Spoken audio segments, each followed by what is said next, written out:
Lisa Maximus, okay. So my audience knows I interviewed your husband a while back. We had some real conversation right there. I mean, he was dropping some major, major bombs that were really impactful to my audience. But now it's time to Awesome. bring in his better half, which is you, who you've been in the health, the fitness space for so long. You've competed, you've brought your body to took your body to the limits. I mean, you've done powerlifting, which is near and dear to my heart as well. I watch you on IG and I'm like, oh, damn, I miss deadlifting so much. I just want to get back So into it. fun. So maybe you'll inspire me to do that. But, for the purpose of our conversation today, you've had your own health challenges that you've had to work through. To look at you, you would never think it. I mean, you are built like a brick shit house, but this is proof positive that what we present to the world on the outside is not always what's going on the inside. And you've worked through a lot of your own health struggles, and we've kind of figured it out through, looking at your labs and us working together. So I want to start there before we move into all the juicy content for the audience. We're going to talk nutrition, we're going to talk training. Ladies, you just need to listen to this, so don't turn it off. But I want you to hear Lisa's very powerful health story as well. So, Lisa, first, thanks for jumping on. Second, let's dive into where you were at when we first met health wise.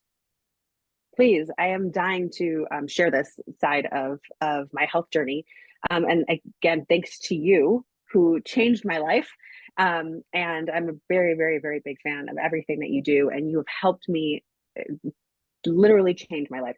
When we met, I was sitting on the floor of my kitchen, throwing Tupperware, crying to my husband, saying, I can't do this anymore. Oh my God, I don't know. When we talk about helpless, I was helpless. I didn't know what to do, which way to turn. I've struggled my whole life with chronic migraines and stomach issues. And, throughout the years, it ebbs and flows with it, right? But when I say chronic migraines, I was getting like 19 to 20 a month. And then stomach stuff, I just have a massively upset stomach, couldn't tolerate much food. Like, again, eating out, eating was like Russian roulette, is what I called it. I never knew when it would set me off. And I had, eating disorder stuff because I was literally afraid of food. I mean, one is image stuff. As a female, I think a lot of us deal with that. But every time I would eat, I would start noticing that my shoulders would go into my earlobes because I never knew what was going to happen. I'm like, I may get sick. I may not get sick. I didn't know. I never knew. I didn't know what my issue was. Eventually, I got diagnosed with a bad, had that taken out. My issues got worse. So they kind of switched around, but they got worse. And so that is when I got diagnosed with gastroparesis. That's what my gastroenterologist like, oh, you have SIBO. We'll treat that. So he gave me Xifaxan and told me that I will be on Xifaxan as needed forever. I can take it whenever I feel like it. This is an antibiotic. And so I just take that as my SIBO reoccurs. So I just have reoccurring SIBO, and that I have gastroparesis. And so he put me on medication for my gastroparesis, which, again, if anyone has ever been on something like Motegrity or things like that, you know how lovely that can be. I'm like, this is just so fun.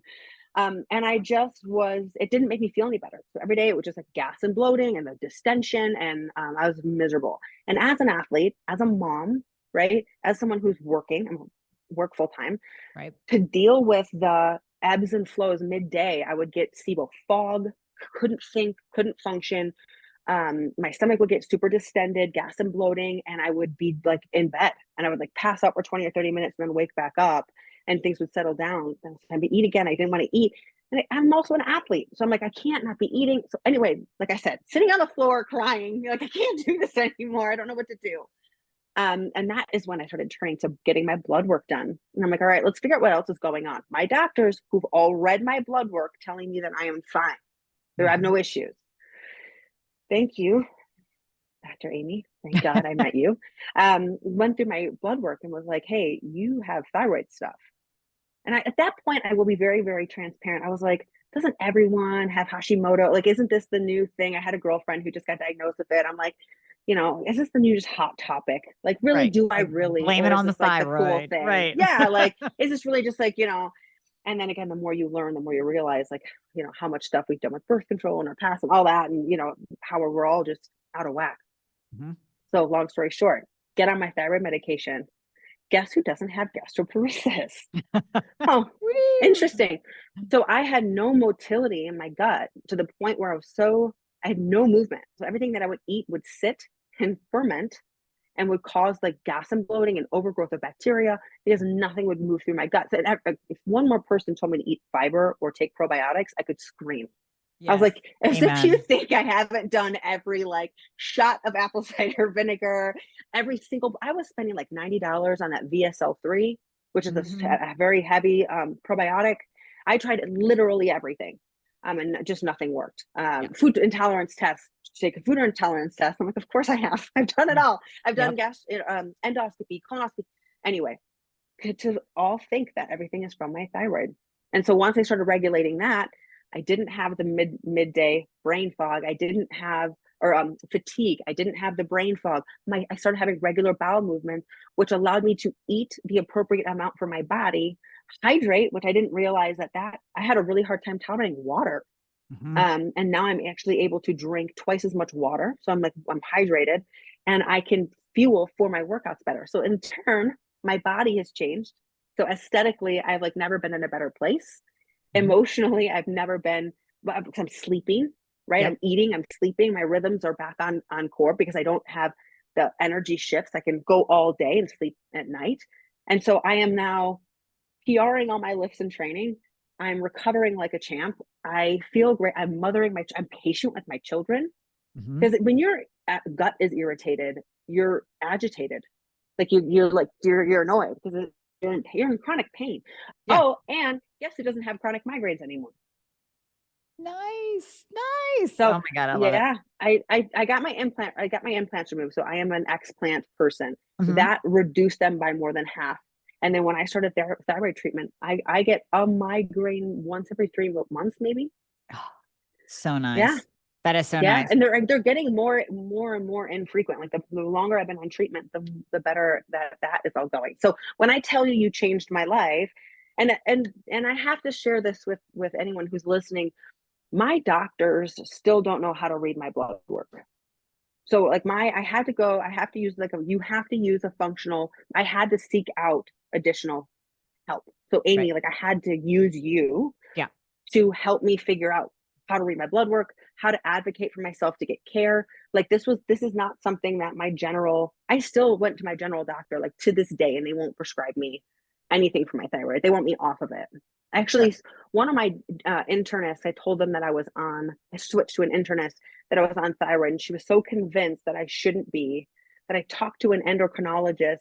Do you want to know what the endocrinologist told me?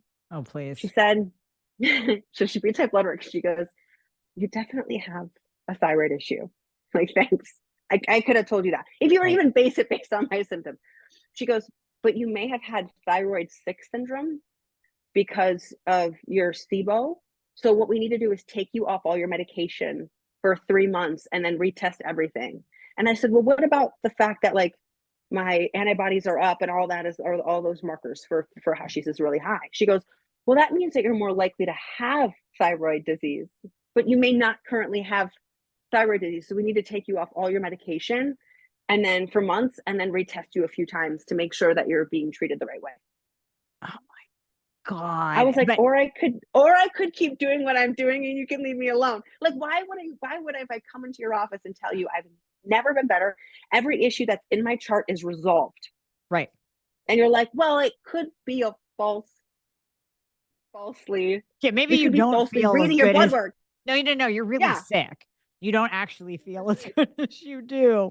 Like, oh And I'm my like, God. But what are yet if you? you She's like, well, your blood work shows that you have a thyroid problem. right.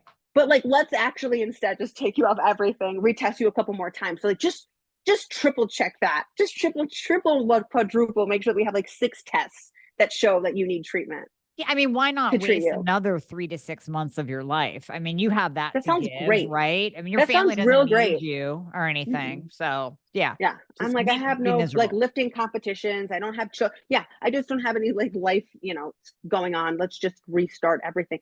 Anyway, so thank goodness for people like you who are, enlightened and understand how And know what to the hell treat we're doing. people. Well, I want to piggyback on some of your story though, too, because I say this all the time, and it's very interesting that you went through the very thing that I always talk about. And actually, I specifically use gut because everybody seems to have some gut healing protocol out there that is going to, 10x your business and give you the best life ever. I mean, but it's not. If you have a thyroid problem, you can do, like you said, all the treatments for the gut. You can get an endoscopy, you can get a colonoscopy, you can get the this oscopy and do thousands of dollars worth of supplements. And you're just going to be throwing money down the toilet and you're going to be wasting more time of your life that, hey, we only have a set amount of time on this earth. Better use it wisely, right? Better feel your best.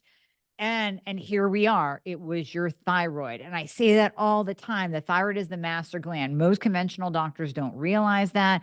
Now we need to get the general population to at least realize that so that they can be an advocate for themselves, saying, you know what, maybe I don't need the gastroparesis medication and the $10,000 in supplements and your gut healing protocols. Maybe I just need to fix my thyroid. But that's the Seriously. crazy part is you start to feel crazy as the patient, right? Where I'm like, all right, because I'm switching. I just kept switching doctors where I'm like, okay, this general doctor isn't, because one of them just looked at me without looking at my paperwork. This is like, I came to you. This happened before you and I even spoke, where he looked at me and was like, you don't have a problem with your thyroid. Mm-hmm. I'm like, sorry, excuse me. Like, by looking at me, you're telling me that I don't have a how that's not a diagnosis, and that tells you not looking at me tells you nothing. So I Right. don't understand. I'm like, here's my paperwork, like what are you doing? But my point is, I had to leave him, see a new internist who Mm-hmm. also had no idea what she was doing. I mean, I have had to switch doctors multiple times, Yeah. and I felt like a crazy person. I'm like, does it in my so I just want to shout to anyone who's going through this: if you are not crazy, Right. crazy to continue searching and looking for, and I continue advocating for yourself. Like Yes. it is that hard, and it shouldn't be, but it is that hard. It just is reality. We have to deal with reality. So let's put it Yeah, on the table. It is that hard, but it shouldn't be, but keep going. I mean, just what you're saying. Just, yeah, keep going. yeah, Yeah, yeah. yeah.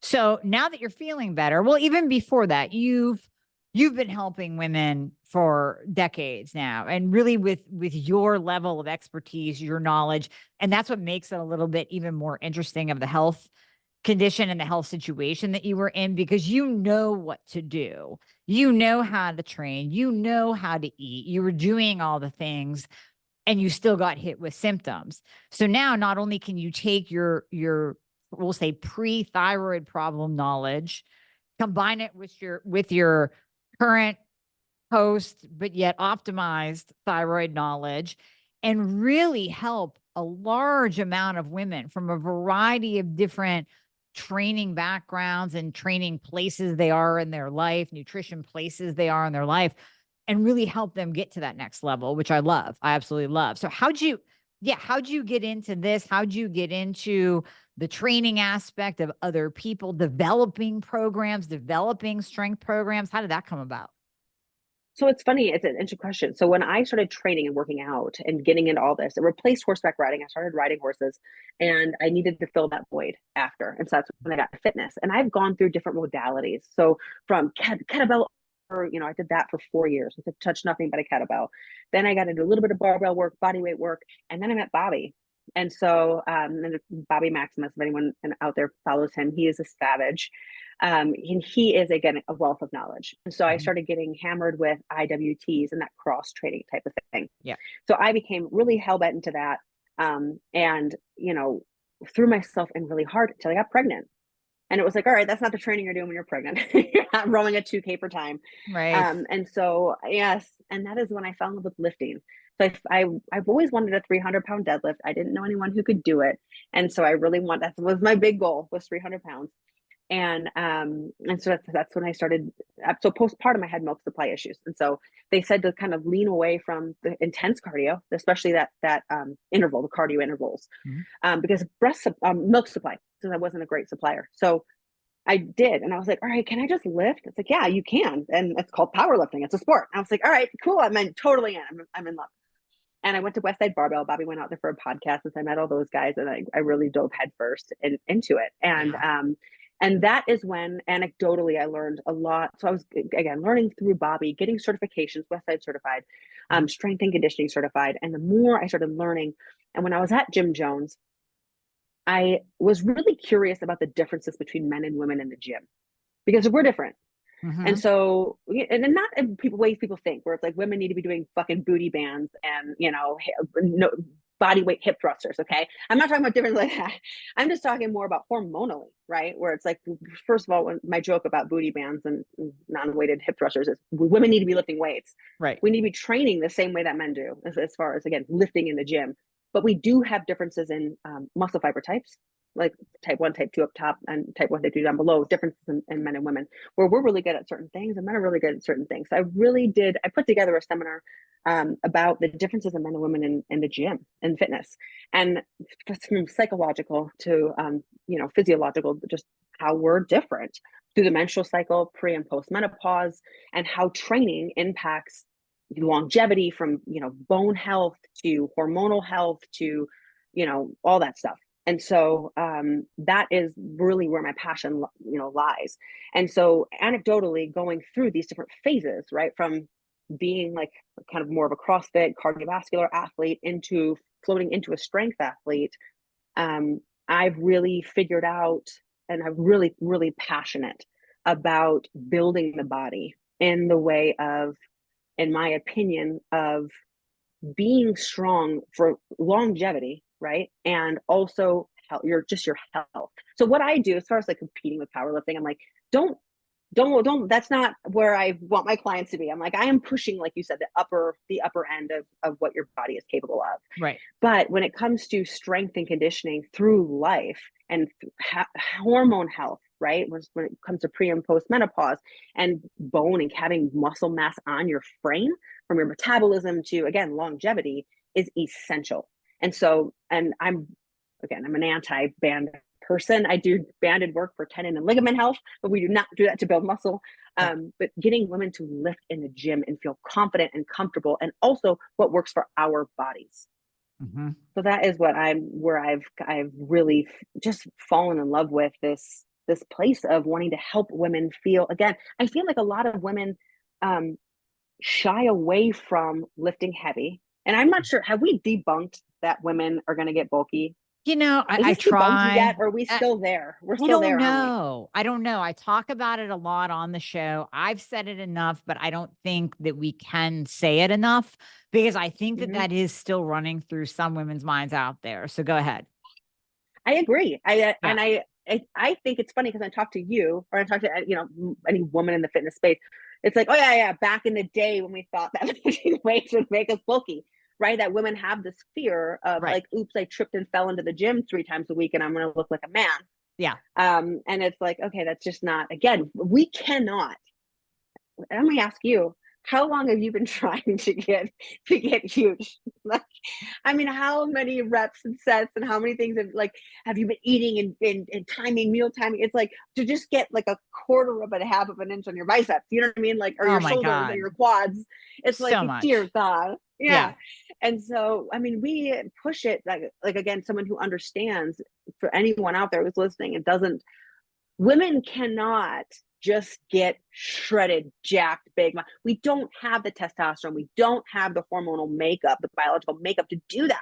So we're never going to get there. And also the amount of training, it's like almost an insult to bodybuilders, to these people that you say you don't want to look like, which, I mean, there's very few, women who are bodybuilders who I would say, like, oh, I wouldn't want to do that. They look awesome. Most of the women that are on stage. And it's like the amount of time, dedication, effort that they're doing is so above and beyond what the general person who wants to get fit and who goes to the gym is doing. So it's Right. like the fear that that's going to happen is just like, crazy. Well, and the And amount so, of extra testosterone that they are taking. I mean, if you truly take, yes, I mean, okay, back in my day when figure first started, I could say that probably a lot of the girls were not on steroids or they were taking minuscule doses, whatever. right. But Right. nowadays, I mean, one reason why I switched to powerlifting is because the figure girls who were supposed to be just, athletic and beautiful and yet muscular, they started looking like dudes. And I mean, that the amount of drugs that have to come in is far beyond. And listen, I'm not talking about you ladies out there taking some testosterone replacement to Right. get your testosterone out of the toilet. We are talking about male hormone levels of testosterone to over months and years to get that big. So it really Yeah. is like out of the equation that you're going to get big and bulky. And even more than just testosterone, right? Like if Yeah. we're like it's more than just testosterone. You're talking about like a list of drugs that are Yeah. being cycled, and so and you like you're that's and that. So if you're not doing that, Yeah. so You're okay. you're not like nothing bad is gonna happen to you. We promise. Like the only thing that's gonna happen is you're gonna look more tone, right? More lean, more shredded, more tone, whatever that word is that, that women are going for. That's, we want to be smaller. We want to be, no, we want to have shape, Yeah. right? We want to have shape. You want to have shoulders. You want to have, lats. People think that a smaller waist, just eat less, just get a little smaller waist. I'm like, how about you build some lats? Yeah. Build some lats, and then your waist is going to look smaller, right? Like, we don't need to be shrinking our waist down to thing. It's the whole thing is actually an optical illusion. You give yourself some lats and give yourself some booty and some quads. You're giving yourself that hourglass shape. Yep. And so, we all want to be toned and have that muscle mass, but to put that muscle mass on for a woman is extremely difficult. So hard. Very, very, very difficult.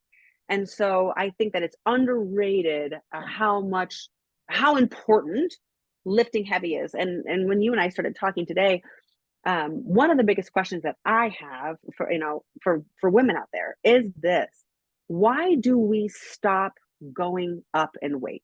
Why do we stop lifting?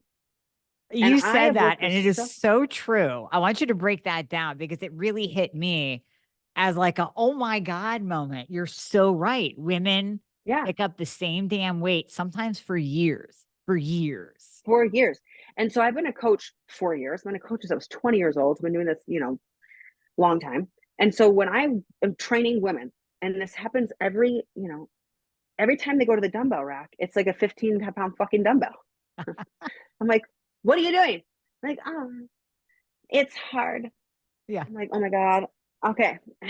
First of all, and so for anyone out there, what 15-pound dumbbell? If you're doing a bent over row with a 15-pound, like you're using your lats, right? So you're bending over and you're pulling motion. I have worked with brand new people first day in the gym who are not fit, who can do a bent over row with a 40-pound dumbbell. They're actually the easiest people to work with because they have no concept. So I'm Right. like, oh, grab a Yeah. 30, and they'll do it. And I'm like, cool, grab a 35. And they'll do, and I'm like, grab a 40. They kind of were like, well, this is awkward. Like they have a hard time picking it out of like the rack because it's kind of awkward. They don't know how to like manage a dumbbell, but they have no problem rowing a 40. And people who I've been training since I was like out of high school, and 15-pound dumbbell. We're in our 30s. We're still using a 15-pound fucking dumbbell. And I'm like, why are we still using a 15 to 20-pound dumbbell? Women that train at home, work out at home. They're like, oh, I have weights at home. I'm like, what do you have? This is when I first start working with people who want to strength train. I have 10s and 15s. I'm like, shit, we're gonna get nothing done. Right. If you need to go invest in some new dumbbells, because if your legs alone, right, need to be taking 50 pounds, right, holding a 50-pound dumbbell, you're bent over rows. There's anyone out there, I guarantee you, the first time you work with me, I have a 40-pound dumbbell with a bent over row in your hand. And you'll finally get sore lats. Oh, I actually felt that where I think I was supposed to be feeling it. Right. Because you're stronger than you think you are. We all have this weird self-governor on that, when I say the 135 pounds or you put a plate, I know people who bench press, dumbbell bench press, use a barbell, use a barbell, and they stack 10s and 10s and 5s and 10s and 5s and 5 because they can't handle looking at a plate.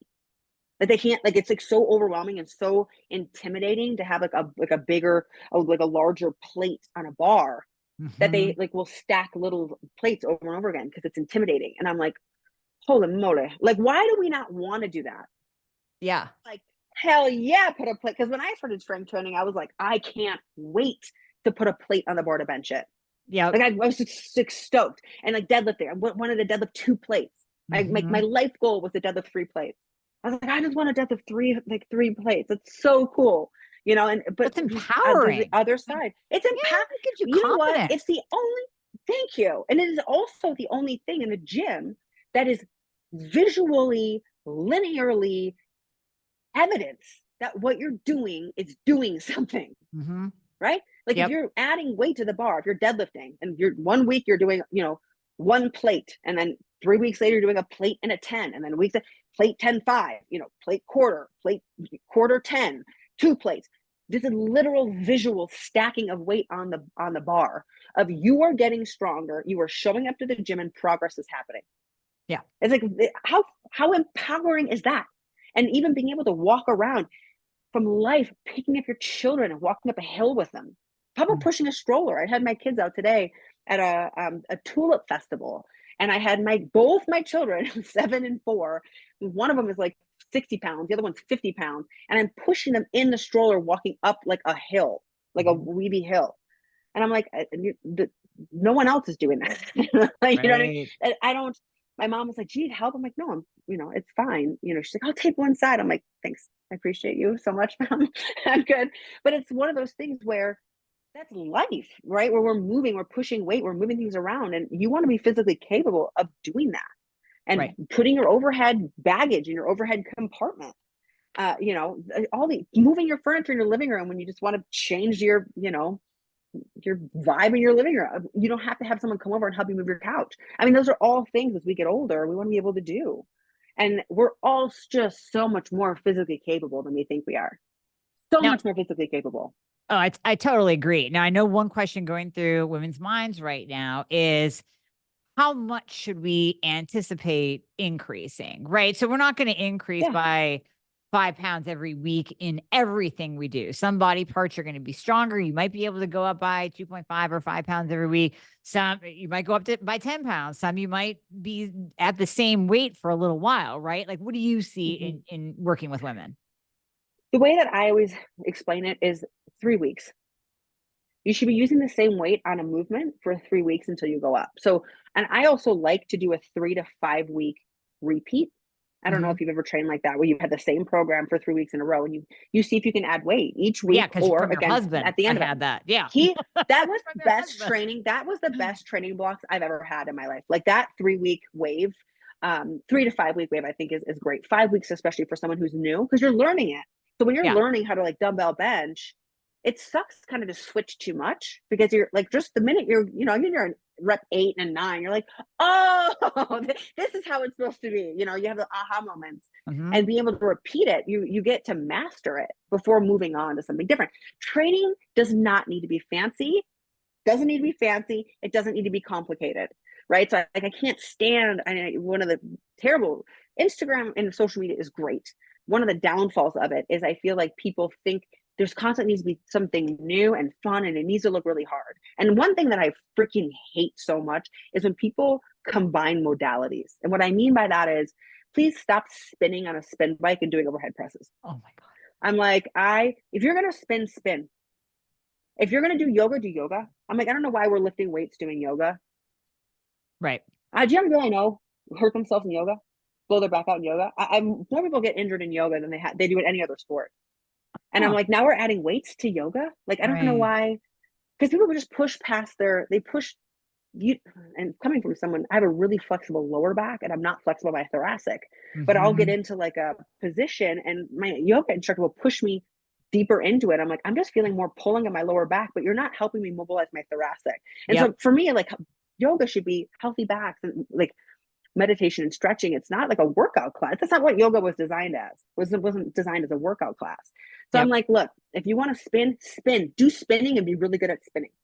When it comes to lifting, weights, lift. Go to the gym and like lift some weights and make a lifting session and make it really effective. Lift heavy weight, like push yourself to new heights, push yourself to do, so back to, look at me going down a rabbit hole. Back to your question, was repeating something is a really great thing, because again, keep it simple. Stick to the basics. You're going to lift, go and lift. Don't stand on a Bosu ball and try to do a goblet squat when your goblet squat shitty, right? Right. So it's like, go to the goblet squat. Give yourself 3 weeks go up in weight a little bit each week. So if you pick up a dumbbell for the first time, let's say it's a 20-pound dumbbell and you're holding it in a goblet position, kind of all dumbbell, and you're doing your 10 squats, you shouldn't be using that 20-pound 3 weeks in a row, right? Maybe 2 weeks in a row if you're still getting your bearings and you're trying to figure out, how wide your stance should be and, how to engage your core, things like that. But again, after 3 weeks, you'd be having 25 and then a 30 and stay there for 2-3 weeks and then a 35 and then a 40. So you should be increasing. You will increase faster lower body than you will upper, right? So your upper body, smaller muscles. So that for me, again, when you're starting, you have so much more room to grow. And this is for anyone who has been lifting for a long time. You know that newbie gains is so fun when you're first in the gym. It's like everything's a freaking PR. Every time you train, you just get to like climb this beautiful, beginner gains train, which is just a blast. So you will, but for upper body, it is a slower gain. Like you were saying, 2.5. So going up 2.5 or 5 pounds more than the lower body, which you can do 5-10 pounds. Make faster, bigger jumps. But I love to give that 3-week range until you start getting up into that top percent of your, what we call genetic potential of what you're really physically capable of. So, and I really like to give everyone these little numbers. So what does that mean? What you're physically capable of? If you want to talk about a basic, this is not advanced. This is like where basic you should be as far as lifting. You should be able to squat 1.5 times your body weight. This is on a barbell, but you could, this also does apply to holding 2 dumbbells, holding a kettlebell, 1.5 times your body weight. You should be able to bench your body weight and you should be able to deadlift 2 times your body weight. So those are like the little lifting metrics. And when it comes to push-ups and pull-ups, you should be able to do 10 strict push-ups. You should be able to do at least 5 strict pull-ups. That's like move your body. And that's a really good, and again, that's not like, so far off the map of like, so and the reason some people are like, oh my gosh, I've never even thought of those numbers, or that seems so overwhelming. It's not to make you feel like you're never going to get there or that's so far away. It's more like, for instance, a little short story. When I wanted this deadlift and I wanted to deadlift 300 pounds, I'm like, I don't know anyone who could deadlift 300 pounds. If I deadlift 300 pounds, I'm going to mic drop and quit fitness. That was like literally what I said. I was like, I will be the baddest bitch on the block and I'm going to like mic drop and quit fitness. I've arrived. Right. And I met Louis Simmons. I went out to West Side Barbell and met Louis Simmons, who's a power lifter. I know. Classic. Legend. Oh my God. Legend. So I'm walking into the gym with him at 4:45 in the morning because he invited me to come train. I was there with Bobby, but I was standing in the corner just like, I'm at West Side. I'm like I was just so stoked. And he walked in. He was like, you want to train in the morning with the girls? 4:45. So then I was like, oh yeah, I'll be there. And I showed up and we were walking to the gym. He's like, so what are your goals? And I'm like, I just really want a 300-pound deadlift. He looked at me and he goes, I have track athletes that are half your size deadlifting 4. Yes, sir. Oh shit. Okay. Yes, sir. And so right at that moment, my deadlift went from 300 to 400. I was already on 400 and I hadn't even done 300 yet. The point of the story is when I walked up to 300 to 315, instead of being like, it's so heavy, I was like, get 400 pounds. You're going to pick this up like it's nothing. Like this needs to become routine. And I walked up to the bar instead of being afraid of it and instead of being all in my head about it. I was like, this is just what you're doing. And I did it. And, and as the weight just kept going up and up and up. And so that governor, that ceiling that we give ourselves where it's like, I'm now deadlifting 450 pounds. Right. And so just looking at that progress, we put these, and who's to say I can't do 5? Who's to say I can't do 550? Right. But unless you take that lid off, unless you take that ceiling off, it's kind of like the 5-minute mile and, no one could do it. Now, high school athletes are doing it. Yeah. Right. We have these self-governors. We have these things we think I could never do that until your neighbor Sally does it. And then all of a sudden you're like, oh, I guess if Sally's doing it, I can do it. Yeah. Right. So I just feel like it's so much of the time as women, we get caught in this. We're all seeing fitness influencers put bands around their knees and do hip thrusters. And we're like, I guess that's the way. And it's like, I've got girlfriends, and I'm sure that you have too, that are, one of them is a mommy influencer. She's a mommy trainer.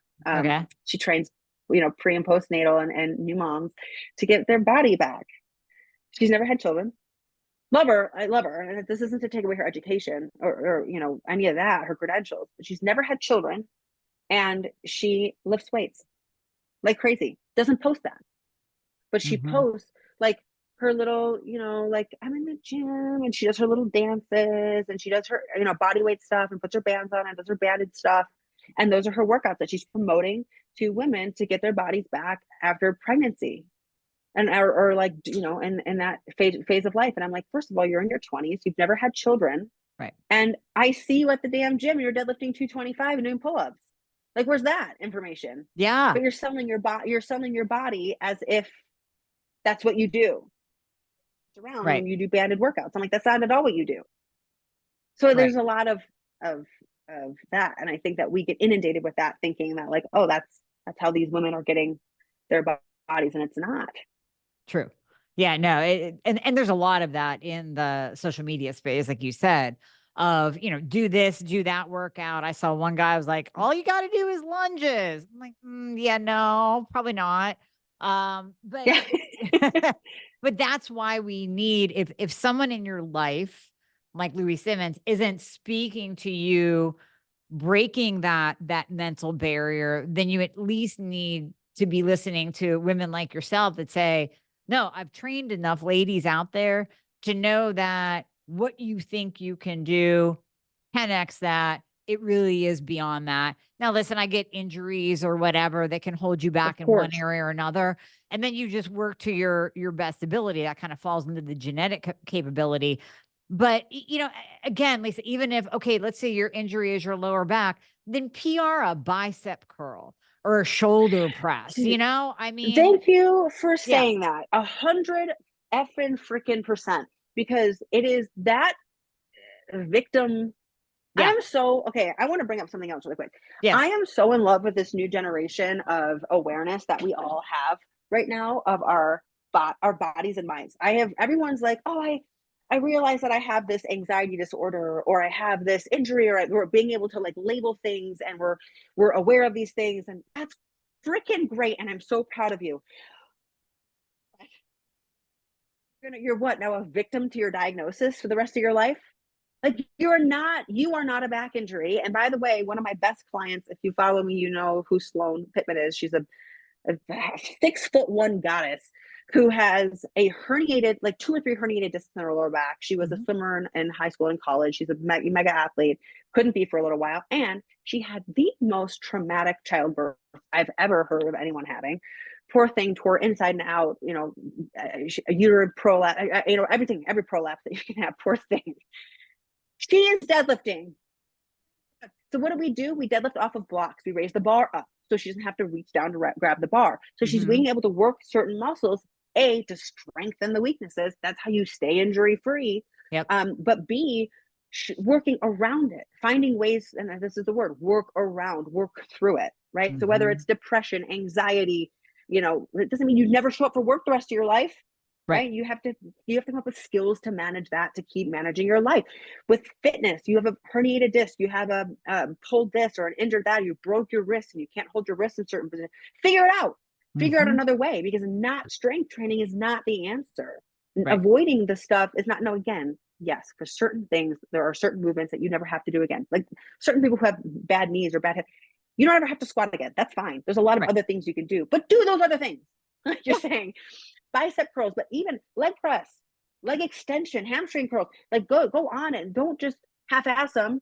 Do them, and yep, do them hard, and build that stuff up. Like my right shoulder shouldn't even be attached to my body right now. It's like torn every which way, and it's it if you can put it in and out of the socket. If someone just pulls my arm down, like gently, it comes out of the socket completely. And if you oh, grab the bone, you can pull it in and out, frontward and backwards, and side to side. So the okay, surgeon was like, like, don't ever bench press again. And I'm like, well, that's never going to happen. And also, unacceptable, he goes, well, the other thing too is, he goes, well, how are you here?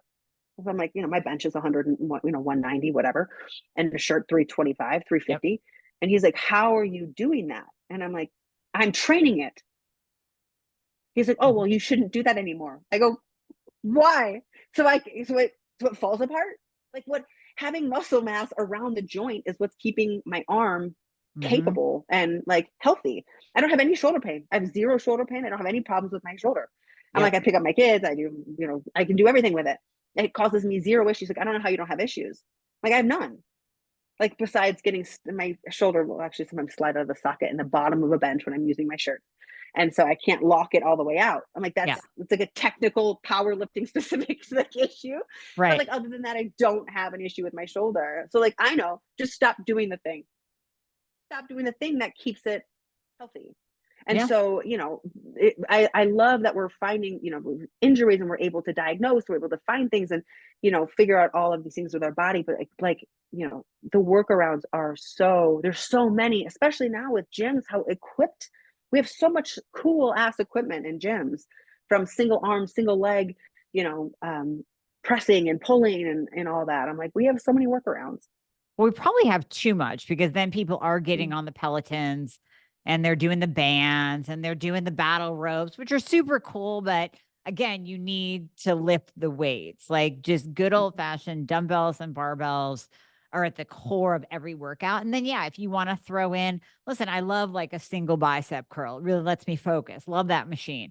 But at the end of the day, I'm also going to be picking up the dumbbells and curling them because and most people don't know this because I don't talk about this a lot on the podcast, but I had two surgeries, one when I was 11, one when I was 14 for scoliosis. They put the rods in, then they took them No out at way. 14. I have 17 fusions and my spine is literally in the shape of an S. Now, to look at me, you wouldn't know. Stop I'm it. shorter than I'm supposed to be. I really should be 5'4". I'm kind of pissed about that. But that has never stopped me. So my max deadlift was 315. No, I didn't push beyond that just based on my frame and my back, but I was like, fuck yeah, that was my absolute goal. And I celebrated the shit out of it when I hit it. And Hell that's my yes. point. It never stopped me. I never used Yeah. my injury or my back as an excuse. Yeah. I have Yeah. the same thing. I have a hard right. So I have like major scoliosis. Like my rib is Yeah. almost touching my hip. Yeah. Like, It's yes, really yes, mine mhm, too. I mhm. know. I just want a On one side. waistline, I'm Lisa. gonna I say, just I want a waist. tell me about it. I'm like really like it's like really it's like I'm like this. I'm Yeah. like a side leaning tray. And everyone's like, again, chiropractors are like, I have really supportive chiropractic care. They're like, keep doing what you're doing. Like Yeah. the fact that you are doing what you're doing, just keep doing what you're doing. I have no pain in it. And so, because I build it, I'm like, I do good mornings and I do, all the back work. But like you said, it's never kept me back. Like I don't, it's not an excuse to like not do stuff. And I feel like those people who again use those things as crutches or as excuses, it's just like, no wonder you're falling apart Yeah. because you need to be strong enough. And that's, but I'm not saying this as a fact, but that's probably why you are pain free. I mean, you're being having a 315-pound deadlift is something to be damn proud of, and it's super, super impressive. And so it's like, hell yeah, like that is, and once you have that strength, you never lose it. That's the cool thing about strength training is the Yeah. fact that like you will always have a 250-pound deadlift any day you want to. Yeah. Like you'll go up and pick 200 pounds will never be a big deal to you because you Yeah. have built that strength. And so that it's also something that lasts forever. Like if you take a week off of running, you feel it. You take a week off of strength training, that when you build that strength, when you build it, it takes a long time. When you Yep. build it, you have it forever. Oh yeah. And Yeah, I mean, so I don't know if it's you've just, ever had to take off or like a yeah, surgery or something like that, but I mean, it my messes kids, with you. my Well, yeah, your kids. Yeah. kids, right. I Yeah. mean, Yeah. mentally you're a wreck, but physically when you get back, you're like, it might be one or two workouts and you're right back to where you were. It's Let me tell amazing how you, the I, body I had responds. 2 C-sections. First one, I was doing the cardiovascular, running, Yeah. cross training bullshit. Yep. Postpartum, 6 months to get my pull up. Took me 4 months to get my push up. And like my strength training, it took me 6 to 8 months to get back on track. Hmm. Second pregnancy, I was powerlifting. I was actually deadlifting 300 pounds my entire pregnancy. I was benching a plate my entire pregnancy. That was like the two things that I want to do. I was squatting 250 my entire pregnancy. I have videos of all of it. It's amazing. Postpartum, I didn't do pull-ups. The pull-ups really strained my abs. And that Okay. like Yeah. caused that diastasis really bad. So I laid Yep. off a pull-up. But laying off of pull-ups and just doing that pull downs and bent over row work, laying off pull-ups, I was doing a pull-up 6 weeks postpartum. Oh my When I God. got like the green light to go, I was like, all right, let me see if I got my pull up. Was able to do a pull up. Last time it took me 6 months.